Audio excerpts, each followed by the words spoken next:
ഈശോ മിശിഹായെ ഞങ്ങളങ്ങയെ കുമ്പിട്ട് ആരാധിക്കുന്നു. എന്തുകൊണ്ടെന്നാൽ വിശുദ്ധ കുരിശാൽ അങ്ങ് ലോകത്തെ വീണ്ടും രക്ഷിച്ചു. ഈശോയിൽ എൻ്റെ ഏറ്റവും പ്രിയപ്പെട്ട സൗരങ്ങളെ, ഈ ഗുഡ് നൈറ്റ് ടോക്ക് കൂട്ടായ്മയ്ക്ക് സ്നേഹത്തോടെ പെസഹാ തിരുനാളിൻ്റെ എല്ലാവിധ ആശംസകളും അനുഗ്രഹങ്ങളും പ്രാർത്ഥനകളും നിങ്ങൾ ഓരോരുത്തർക്കും നേരുന്നു.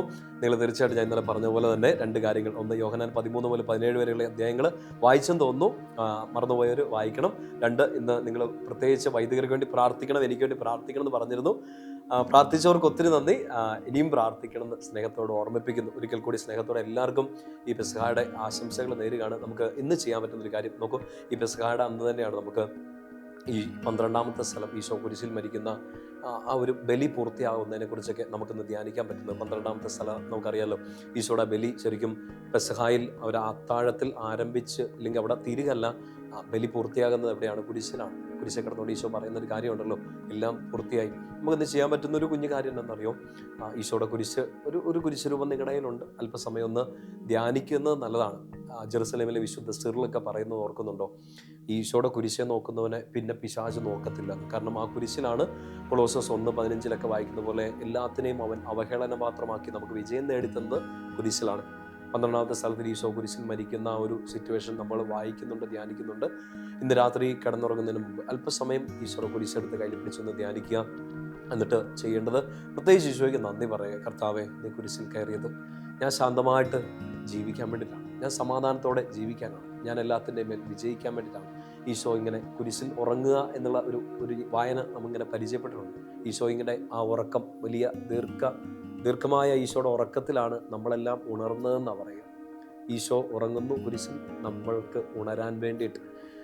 ഓരോ കുരിശിൻ്റെ വഴിയുടെ കഴിഞ്ഞ സ്ഥലങ്ങളിലൊക്കെ നമ്മൾ ധ്യാനിച്ചതല്ലേ, ഓരോ തവണ ഈശോ വീണതും നമ്മൾ എഴുന്നേൽക്കാൻ വേണ്ടിയിട്ടാണ്. ഓരോ ഒറ്റപ്പെടലുകളും സങ്കടങ്ങളും ഒക്കെ ഈശോ അനുഭവിച്ചത് നമ്മളതിലൂടെയൊക്കെ കടന്നുപോയി അതിനെയൊക്കെ അതിജീവിക്കാൻ വേണ്ടിയിട്ടാണ്. ഇന്ന് പൗരോഹിത്യത്തിന് വേണ്ടിയൊക്കെ നിങ്ങൾ പ്രത്യേകം പ്രാർത്ഥിച്ചൊരു ദിവസം, നമുക്ക് വേണ്ടി ബലിയായി തീർന്ന നമ്മുടെ നിത്യ പുരോഹിതനായ ഈശോയെ ഒരിക്കൽ കൂടി നമുക്ക് നന്ദിയോടെ ഓർക്കാം. എല്ലാം അവൻ്റെ ഹൃദയത്തിലേക്ക് കൊടുക്കുക. 12ാമത്തെ സ്ഥലത്തിൽ ഈശോയുടെ ഈ മരണം പ്രത്യേകിച്ച് നമ്മൾ ചിന്തിക്കേണ്ട ഒരു വിഷയമാണ്.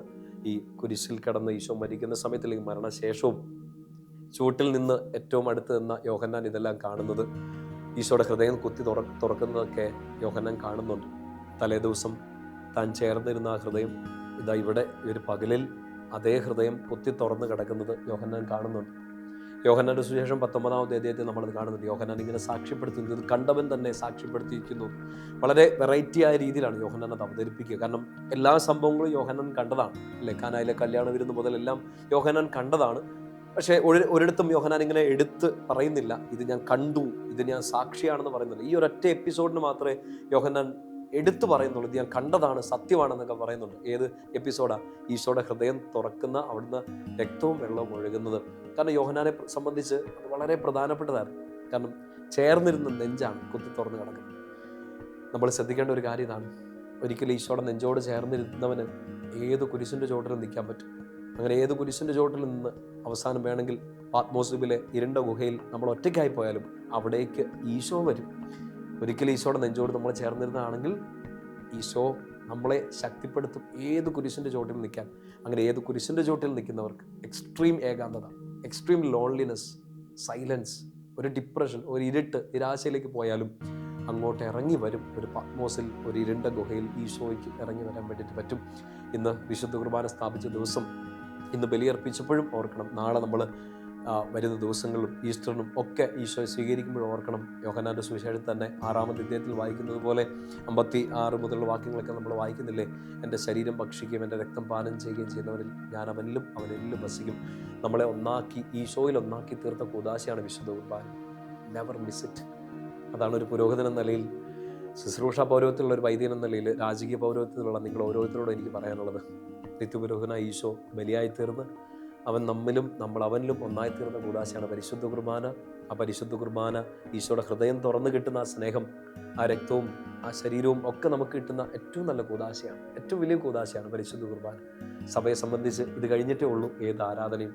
സഭാ മക്കളെ സംബന്ധിച്ച് ഇത് കഴിഞ്ഞിട്ടേ ഉള്ളൂ ഏതൊരു വർഷിപ്പും. അതുകൊണ്ട് നമുക്ക് വിശുദ്ധ കുർബാനയോട് ചേർന്ന് നിൽക്കാം, ഈശോയുടെ തിരുഹൃദയത്തോട് ചേർന്ന് നിൽക്കാം. ഏതെങ്കിലുമൊക്കെ ഒരു സങ്കടം ഉണ്ടാകുമ്പോഴത്തേനും യോഹന്നാനെ പോലെ ഈശോയുടെ നെഞ്ചോട് ചേർന്നിരിക്കുക.